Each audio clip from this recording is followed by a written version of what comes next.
listen. Never in my life associated the word boring with baseball. We know what's up. Me? Yeah. Famous? Yeah. And I'm like giddy over there smiling like, we're about to win this shit. Did everyone give you crap? Give me a good host story. I'm not picking it up. We both love the game. We talk about it every day. Getting on baseball. Having some popcorn, you're fooling around your phone. I'd have to wait in line for 3 hours. Hang on, because it's about to be a wild ride. There's no human being on the planet I'd rather be talking to right now than Buster Olney. Yeah, there is. No, there isn't. Come on, Rob. There isn't. There's absolutely that is.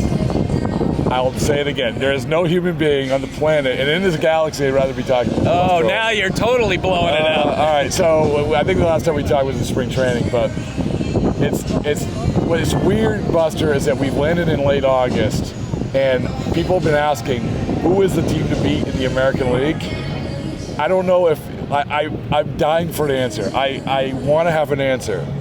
Do you have an answer, or do you feel like it's sort of this mishmash of maybes? Yeah, and so I just want to, for the record, back in December, I picked the Red Sox to win the American League East. Yes, I know. I picked them to win the American League in March, and I would have abandoned that pick maybe 12 or 15 times during the year. Okay? So I need to put that proper context in. Right now, on paper, the best team is Seattle. Okay.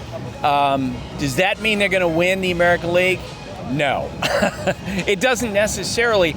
I've never seen the league have more parity, or any league have more parity than the American League does. And we've been right saying now. this for the last few years, but I don't think like this year. Not right? like this. No. Where, it's literally is a league just waiting for someone to seize it by the throat. Yeah. And you can make a reasonable case for Toronto. Ooh. You can make a reasonable case for the Red Sox. You could actually paint a reasonable path for the Yankees, as bad as they've looked. I'm waiting for another team which you haven't mentioned. Right, Detroit. They got Tarek Skubal. They got the best pitcher on the planet. Yeah. But here's the thing, is that I don't think any of those teams we would look at as being a clear-cut favorite. No. Seattle, if their rotation performs, if they play better on the road, their pitching on the road has been so much worse than at home this year. So I think the league is largely undefined, even though we played 4.5 months. What do you think is the wild card in this situation? For instance, I'll give you an example. Yeah. I think Shane Bieber could be a wild card for Toronto. Yes. Right? Because if you can find a guy who can get on a run in the postseason, then that's obviously of tremendous value. And that's what teams are looking for. So for you, what are some of the wild cards? And I think you nailed it in terms of, who are the hot starting pitchers, right? Because you and I have seen many situations where a guy could be having a great year, and then maybe they fade at the end where they have a lot of innings. So I'm looking at Seattle, and I'm thinking at some point, maybe Bryce Miller off the injured list, he starts to get hot, along with Logan Gilbert and Brian Wu.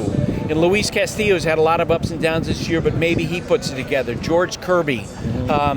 When you look at the Red Sox having Crochet, assuming that he continues to be the aircraft carrier, Bayo's performance against the Yankees on Friday night tells you that maybe he's the number 2. Yep. And you said that to me before. I did. I think that was one of the biggest takeaways because, to your point, this is what postseason runs are defined by. Yes. Merrill Kelly, Zach Gallen, Jordan Montgomery, Nathan Eovaldi. Those are the ones that popped to mind.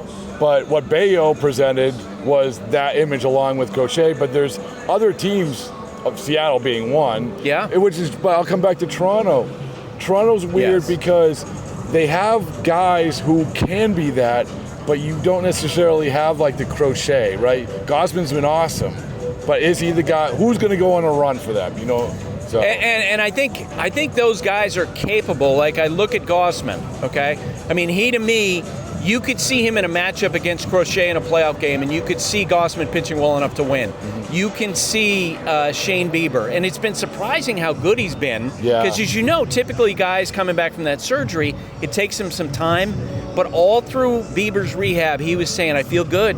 His fastball velocity was good. His command was good. And this is a guy who won a Cy Young Award. I know. He's one of the best pitchers in baseball when he's right. So maybe that guy becomes that guy. That's why it's largely undefined for me, because it feels like that we're going to see a team go on a run, where all of a sudden a couple of starting pitchers I mean, that can be difference making. Here's the other thing about Toronto that I really like. Yeah. Highest on base percentage in baseball. Yes. They put the ball in play. Yes, They have the lowest thank you. strikeout percentage. Yes. They kind of are an embodiment of Vladimir Guerrero Jr. Yeah. Not gaudy power numbers, but their offense against good teams is functional. We think about those Astros teams, in the late 2010s. They put the ball in play. They didn't strike out a lot. That all translated in the postseason. That's why you're the best, man. Because I've been saying that's what people are sleeping on when it comes to the Blue Jays. Yes. You look at, they put the ball in play. If you go look at close and late, batting average or whatever, they're the top. Why? Because they're putting the ball in the play when it counts the most. Yep. And to your point, that's the postseason. Teams say that in the postseason, then they forget it outside the postseason. Right, exactly. They can live with it. I mean, the Yankees have been an example of that for a number of years, maybe not necessarily this year, where they hit a lot of home runs in the regular season. They beat the hell out of a lot of starting pitchers, and then they get into the postseason, and all of a sudden the strikeouts are a thing. Now, they reached the World Series last year with Soto in the middle of that lineup. Maybe that mitigated that a little bit. But I agree, generally speaking, you look for those teams that have a balanced attack, and Toronto certainly has that. The last thing is, we look at the trade deadline's always a fun thing. It's always a fun thing at the time. It's even more fun a month later when we're trying to figure out who did what and what worked and what didn't. And, we mentioned Detroit. Detroit should get some credit, man. Like, Morton's been good, Finnegan's been good. Okay, that's great. Bieber, I think, though, that's the one, I said at the time, Buster, that they threaded the needle. It was Schwarber circa 2021 when you got a guy at a bargain rate because he wasn't playing. He was hurt. So I think if you look at the deadline and what some of the teams have done in the American League, it's really undefined. And a lot of it's also yet to be told, right? Well, and we'll see what happens in the postseason. Look, I still think the Red Sox should have done more. Yeah. I still think Detroit should have done more at the trade deadline. When you're talking about trade deadline winners and losers, how about the San Diego Padres? Ramon Laureano goes to the Padres, going into Sunday's games, hitting .338 for San Diego. Obviously Mason Miller, 1 run allowed in 9 appearances. He's been outstanding. They get Ryan O'Hearn, who's solid offensively. Fermin, their catcher. They've done a great job. You're right, though. I remember the year the Red Sox traded for Eric Gagne for their bullpen, and you're thinking, oh my God, the Red Sox killed it. And he was terrible. Oh, awful. He was terrible, and you just don't know until guys come over. I was talking to Ryan McMahon today, who's been a good player for the Yankees, a high-end defender. But I think you're right in saying that you don't really know until we get late in the year and down the stretch, and we'll see which one of those trade acquisitions pays off. No one's going to remember that Bieber has been pitched for 2 weeks. Anyway, thank you, man. All right, there's no human being on the planet I'd rather be talking to right now than Eduardo Perez. That's a fact. All right, Eduardo, tell me. I'm trying to figure it out. I'm doing my best. Who's going to be in the World Series for the American League? Yeah, I know, right? It's maybe, as we sit here in late August, the toughest late August. Who is going to be the best team?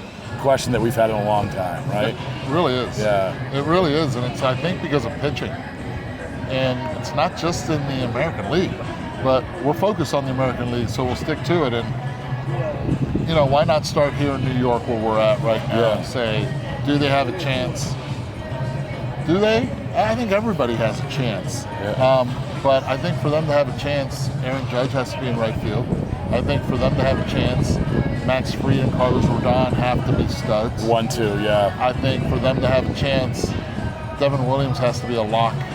If not as a closer, he's got to be a lock setting up. But he's going to have to be a big part of it. If you look at the Red Sox, I think it's going to be just why not us? It's the youthful resurgence of the Roman Empire coming in, and all of a sudden being carried along by 2 veterans that will say a heck of a story with Bregman. And I just mentioned 2 right there, using story not as a last name, but as an adverb to it. I'll you know what? Any division, Central. Yeah. Central, the Detroit Tigers or even the Kansas City Royals, they could sneak in as well. I like that team a lot, and it's a team that can get hot late. The Royals. Yes. Yeah. And can all of a sudden surprise a lot of people. Are they 3 games out right now from the wild card? Yeah, but Detroit was like 6 games out at this time last year. By the way, Royals, sneaky good trade deadline. Very sneaky. Berger, good starter. Yastrzemski's been really good. Frazier at second. A leadoff spot. They needed a leadoff guy. Yep. He's been that. Offensively, they struggled with hitting the ball out of the ballpark. Now they manufacture runs almost to the level of like what Milwaukee has been doing in the National League. So that's why it really surprises me there that not a lot of people are high on Kansas City. Yeah. And I actually am. I'm high on Kansas City. And if you look out west, if the Houston Astros are able to hold off the Seattle Mariners, Joe Espada gets Manager of the Year in the American. Oh, yeah. I mean, you did it all year long without Alvarez. Yeah. You don't have Bregman or Tucker from that lineup you did before. You have a rookie right fielder who had never played the position before. And oh, by the way, now you don't have Josh Hader for the last month and a half of the season. If they're able to hold off, that is, to me, the Manager of the Year. Now, I don't know how far they can go, but they do have Hunter Brown and they do have a Valdez that is good enough to get you through. Isn't this what we come back to, though? This is, and I'm glad you bring this up, because there's so many ways things can go. You're like, is Judge going to play in the outfield? Are the Red Sox bats going to hold up, the rookie, Anthony, whoever? There's different things we can pick apart, but ultimately it's where are you going to find the 2 studs that we've seen so many times? The Jordan Montgomery, Nathan Eovaldi, the Zach Allen, Merrill Kelly. Like, there's always 2. If you have the 2, and then maybe someone else, it works. It works. Yeah. That's why any team is dangerous. Yeah. A lot of teams have 2s. Yeah. Seattle has 3s. Yeah, I know. That's why I didn't mention them, because I think the bigger story in that division isn't Seattle, and they went after it. They went after it in the trade deadline. You talk about Kansas City, they went after it with their bats because they have the pitching. And I think it's the first time in a long time that they've gone legitimately into it. Yeah, and then we mentioned Toronto, and I mentioned about Bieber.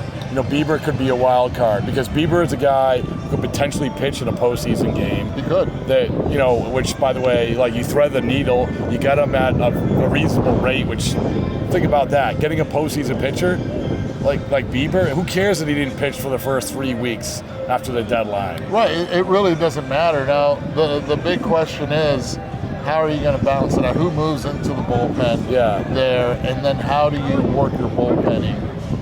If you're Toronto, that's a really good team too. I mean, you look at what Bichette is doing this year, bouncing back from last year. He's taking tough at-bats and then swings and misses, gets the ball over to the ballpark. We know what Vladdy's been doing. Just tell him to stop stretching at first, and I think you have yourself a heck of a team as well. Defensive team. Did your dad ever do one of those stretches? My dad? Yeah. Never saw him do one of those stretches. Never. Let's go. No. I feel like at some point, 23 years in the big leagues, was never on the disabled list. It wasn't IL, it was disabled. And you know why? Because he wasn't doing those stretches. Exactly. Exactly. So the last thing is that, so how do you, like, rubber meets the road, how do you feel? Like, what is the team that you kind of feel?